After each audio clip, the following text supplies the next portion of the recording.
बिहार चुनाव के लिए काउंटिंग शुरू हो गई है। शुरुआती रुझान आने लगे हैं। शुरुआती रुझानों में कांटे की टक्कर है, लेकिन पोस्टल बैलेट के मुताबिक नीतीश कुमार इस बार एनडीए के लिए कमजोर कड़ी साबित हो रहे हैं।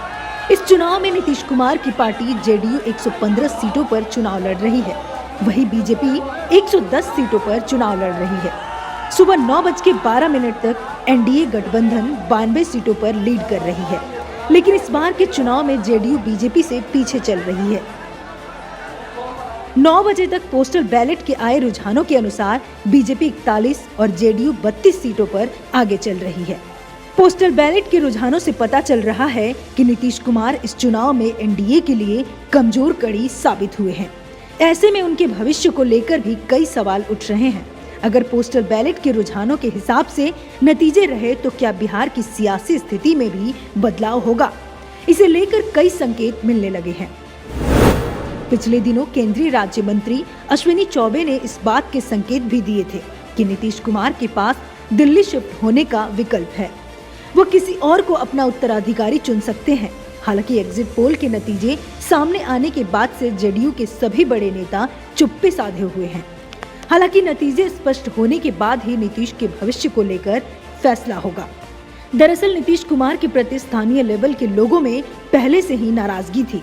उस आग में घी डालने का काम चिराग पासवान ने किया है। चिराग ने जेडीयू के हर सीट पर अपने उम्मीदवार उतारे थे, साथ ही कई जगहों पर बीजेपी के खिलाफ भी उन्होंने उम्मीदवार उतारे थे।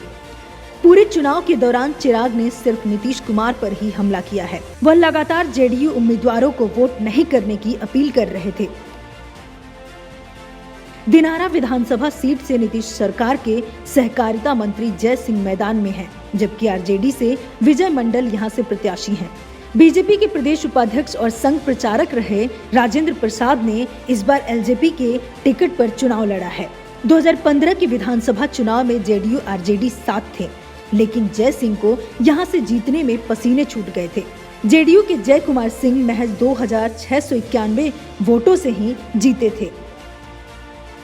जहानाबाद विधानसभा सीट हाई प्रोफाइल मानी जाती है। यहां से नीतीश सरकार शिक्षा मंत्री और जेडीयू नेता कृष्णनंदन प्रसाद वर्मा चुनावी मैदान में उतरे हैं। वर्मा 2015 में घोसी सीट से चुनाव मैदान में थे और जीत दर्ज कर विधानसभा पहुंचे थे। हालांकि इस बार उन्होंने सीट बदल दी है और जहानाबाद से मैदान में हैं, जिनके खिलाफ आरजेडी से कुमार कृष्ण मोहन उर्फ सुदय यादव और एलजेपी प्रत्याशी इंदु देवी कश्यप किस्मत आजमा रहे हैं। 2015 में जहानाबाद से सुदय यादव के पिता मुद्रिका सिंह यादव ने जीत दर्ज की थी, लेकिन डेंगू के चलते उनका निधन हो गया है। इसके बाद सुदय यादव यहां से उपचुनाव में विधायक चुने गए हैं। Bureau report, parliamentary business.